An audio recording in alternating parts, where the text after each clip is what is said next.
ರಾಮಾಯ ರಾಮಭದ್ರಾಯ ರಾಮಚಂದ್ರಾಯ ವೇದಸೆ ರಘುನಾಥಾಯ ನಾಥಾಯ ಸೀತಾಯ ಪತಯೇ ನಮಃ.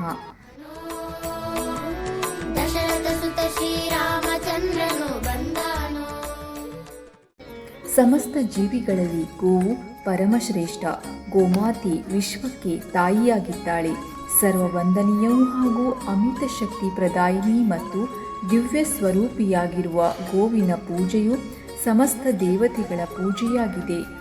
ಭಾರತೀಯ ಸಂಸ್ಕೃತಿಯ ಪ್ರತೀಕ ಸ್ವರೂಪವಾಗಿದ್ದು ಪರಮ ದಿವ್ಯಾಮೃತ ಕೊಡುವ ಸಕಲ ಹಿತಕಾರಣಿ ಹಾಗೂ ಸಂಪೂರ್ಣ ವಿಶ್ವದ ಪೋಷಕಿಯು ಗೋಮಾತೆಯಾಗಿದ್ದಾಳೆ. ಗೋವಿನ ಆರಾಧನೆಯಿಂದ ಸಕಲ ದೇವವೃಂದ ಹಾಗೂ ವಿಶ್ವವನ್ನೇ ನಿಯಂತ್ರಿಸುವಂತಹ ಪರಮಾತ್ಮನೂ ಕೂಡ ಪ್ರಸನ್ನನಾಗುತ್ತಾನೆ ಎಂಬ ಪ್ರಕೃತಿಯಲ್ಲಿ ನಂಬಿಕೆಯಿದೆ. ಸದಾ ಸರ್ವದಾ ಪ್ರಣಾಮಕ್ಕೆ ಯೋಗ್ಯವಾಗಿರುವ ಗೋಮಾತೆಯನ್ನ ವಿಷ್ಣು ಧರ್ಮೋತ್ತರ ಪುರಾಣದಲ್ಲಿ ವರ್ಣಿಸಲಾಗಿದೆ. ಭರತ ಖಂಡದ ಧರ್ಮ ಸಂಸ್ಕೃತಿ ವಿವಿಧ ಶಾಸ್ತ್ರ ಮತ್ತು ತತ್ವಜ್ಞ ಮುನಿವರ್ಯರು ಹಾಗೂ ಮಹಾಪುರುಷರು ಗೋಮಾತೆಯ ದಿವ್ಯ ಮಹಿಮೆಯನ್ನ ಸಾರಿ ಹೇಳಿದ್ದಾರೆ. ಅಂಥದ್ದೇ ದಿವ್ಯ ಮಹಿಮೆಯನ್ನ ಗೋವಾದ ಕಾಣ್ಕೋಣ್ ಶ್ರೀ ಸಂಸ್ಥಾನ ಗೋಕರ್ಣ ಪರ್ತಗಾಳಿ ಜೀವೋತ್ತಮ ಮಠದಲ್ಲಿ ಕಾಣಬಹುದು. ವಟವೃಕ್ಷ ಮತ್ತು ಕಾಮಧೇನುವಿನ ಕತೆ ಇಡೀ ಮಠದ ಸನ್ನಿವೇಶವನ್ನ ತಿಳಿಸುತ್ತದೆ. ತನ್ನ ಹಾಲಿನಿಂದ ಧಾರೆ ಎರೆದು ದೇವರ ಮೂರ್ತಿಯ ಪ್ರತಿಷ್ಠಾಪನೆಗೆ ಸಹಕರಿಸಿತ್ತು ಕಾಮಧೇನು ಎಂಬ ಇತಿಹಾಸವಿದೆ. ಭಕ್ತರಿಂದಲೇ ದಕ್ಷಿಣ ಕಾಶಿ ಎಂದೇ ಕರೆಸಿಕೊಂಡ ಈ ಕ್ಷೇತ್ರ ಪವಿತ್ರ ಪಾವನ ಭೂಮಿ. ಈ ಕ್ಷೇತ್ರದಲ್ಲಿ ಬೀಸುವ ಪವಿತ್ರ ಗಾಳಿಯೇ ಪರ್ತಗಾಳಿ ಎಂದು ಹೆಸರುವಾಸಿಯಾಗಿದೆ.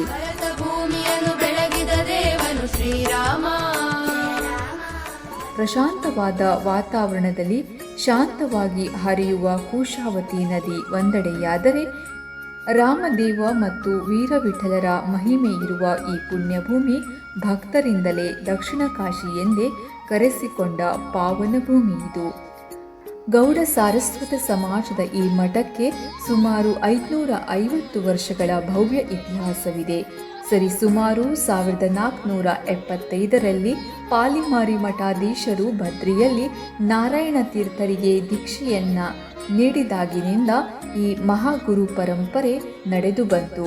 ಈ ಭಾಗದಲ್ಲಿ ಪೋರ್ಚುಗೀಸರ ಆಡಳಿತ ಕಠಿಣವಿದ್ದ ಕಾಲದಲ್ಲಿಯೂ ಕೂಡ ಹಿಂದೂ ಧರ್ಮದ ಸಂಸ್ಕೃತಿ ಆಚರಣೆಗಳನ್ನು ರಕ್ಷಿಸಿದ ಪ್ರಮುಖ ಕೇಂದ್ರ ಎಂಬ ಹೆಗ್ಗಳಿಕೆ ಈ ಮಠಕ್ಕಿದೆ.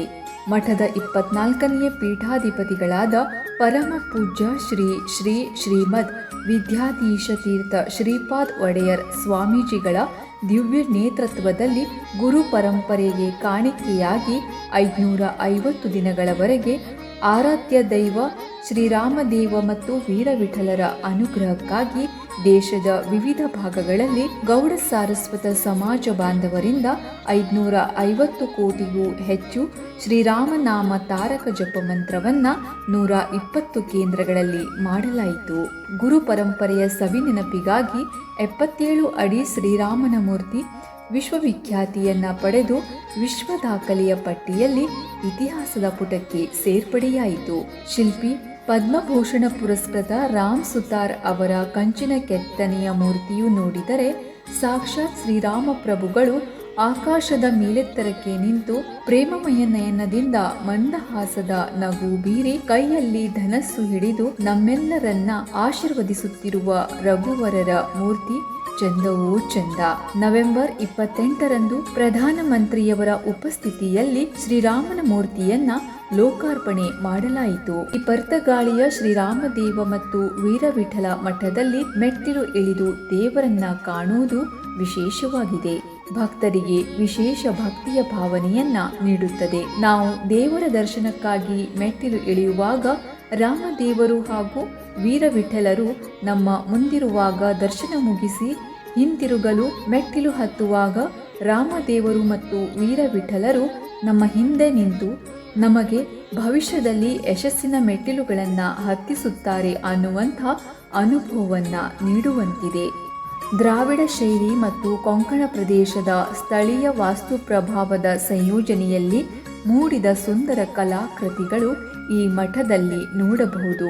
ವಿಶಾಲವಾದ ಮಠದ ಸಭಾಂಗಣ, ಮಧ್ವ ಮಂಟಪ, ಮಂಟಪದ ಆವರಣದಲ್ಲಿ ಎಡ ಹಾಗೂ ಬಲಬದಿಗಳಲ್ಲಿ ತುಳಸಿ ಕಟ್ಟೆಗಳು, ವೃಂದಾವನದಲ್ಲಿ 8 ಸಮಾಧಿಗಳು, ಅದರ ಮುಂದಿನ ಭಾಗದಲ್ಲಿ ಹಳೆಯ ಬಾವಿ ಮಠದಲ್ಲಿ ಇರುವುದು ವಿಶೇಷವಾಗಿದೆ. ಮಠದ ಆವರಣದಲ್ಲಿ ಮರದ ಕಸೂರಿ ಕೆತ್ತನೆಗಳು ಎಲ್ಲರನ್ನ ನಿಬ್ಬೆರಗಾಗಿಸಿದೆ. ವೀರವಿಠಲ ಮಂದಿರದ ಕೆತ್ತನೆ 8 ಕರ್ಣಮುಚ್ಚಿಗೆ, 25 ಅಡಿ ಅಗಲದ ದ್ವಾರ, ಗರ್ಭಗುಡಿಯ ದ್ವಾರ, ವೀರವಿಠಲ ಮಂದಿರದ ದ್ವಾರಗಳು, ಬೃಹತ್ ಕಿಟಕಿಗಳು, ಆನೆಮೂರ್ತಿಗಳು, 7 ಅಡಿ ಹನುಮಂತನ ಮೂರ್ತಿ, ಮಂದಿರದ ದ್ವಾರಕ್ಕೆ 24 ವಿಷ್ಣುವಿನ ಮೂರ್ತಿ, ಆಂಜನೇಯ ಮೂರ್ತಿಗಳು ಸೇರಿದಂತೆ ಹಲವಾರು ಆಕೃತಿಗಳನ್ನು ಗುಡಿಗಾರ ತಂಡವು ರಚಿಸಿದೆ. ಹಾಗೆಯೇ ಕಣ್ಣಿಗೆ ಖುಷಿ ಮತ್ತು ಸಂಭ್ರಮ ನೀಡುತ್ತಿರುವ ಇನ್ನೊಂದು ಪ್ರಮುಖ ಆಕರ್ಷಣೆ ಎಂದರೆ ಮಠದಲ್ಲಿರುವ ಕಾವಿ ಕಲೆ. ಕಾವಿ ಕಲೆ ಕೊಂಕಣ ಕರಾವಳಿಯ ಭಾಗದ ಅತಿ ಪುರಾತನ ಕಲೆ.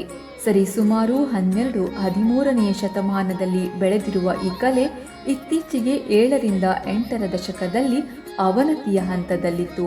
ಅಂಥ ಕಾವಿ ಕಲೆಗೆ ಮರುಜೀವ ಕೊಟ್ಟು ಮಠದ ಆರಂಭದ ಕಲೆಯನ್ನ ರಕ್ಷಿಸಲಾಗಿದೆ.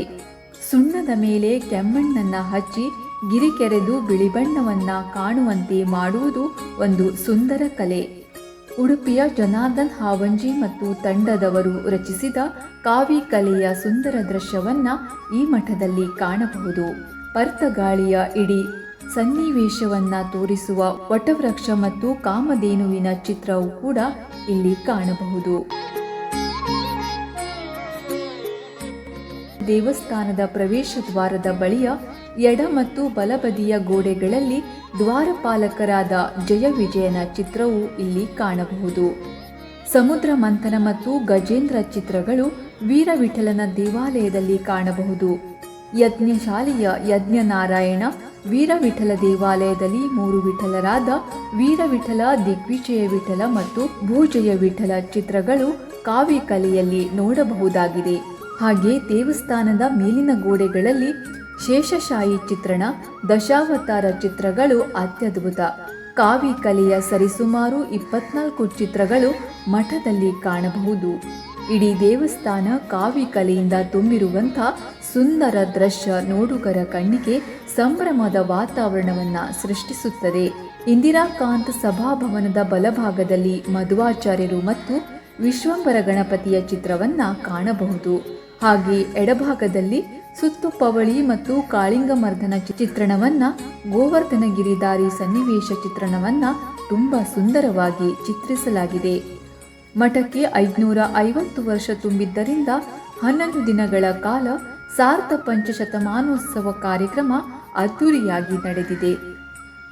ನವೆಂಬರ್ 27ರಿಂದ ಡಿಸೆಂಬರ್ 7, 11 ದಿನಗಳವರೆಗೆ ನಡೆದ ಈ ಕಾರ್ಯಕ್ರಮದಲ್ಲಿ ಪ್ರತಿದಿನ ಧಾರ್ಮಿಕ, ಸಾಮಾಜಿಕ, ಸಾಂಸ್ಕೃತಿಕ ಕಾರ್ಯಕ್ರಮ, ಲಕ್ಷಾಂತರ ಜನರಿಗೆ ಊಟೋಪಚಾರದ ವ್ಯವಸ್ಥೆ ಅತ್ಯಂತ ಅಚ್ಚುಕಟ್ಟಾಗಿ ನಡೆಯಿತು. ದೇಶದ ವಿವಿಧ ಭಾಗಗಳಲ್ಲಿ 10ಕ್ಕೂ ಅಧಿಕ ಟ್ರಸ್ಟ್ಗಳನ್ನು ಶ್ರೀಮಠದ ನೇತೃತ್ವದಲ್ಲಿ ನಡೆಸಲಾಗುತ್ತಿದ್ದು, ಪೂಜ್ಯರ ಆಧ್ಯಾತ್ಮಿಕ ಜ್ಞಾನ, ತಾಂತ್ರಿಕ ದೃಷ್ಟಿ, ಸಾಮಾಜಿಕ ಕಳಕಳಿಯು ಅಪೂರ್ವ ಸಂಗಮವಾಗಿ 21ನೇ ಶತಮಾನವನ್ನ ವೈಭವದತ್ತ ಮುನ್ನಡೆಸುತ್ತಿರುವುದು ವಿಶೇಷವಾಗಿದೆ.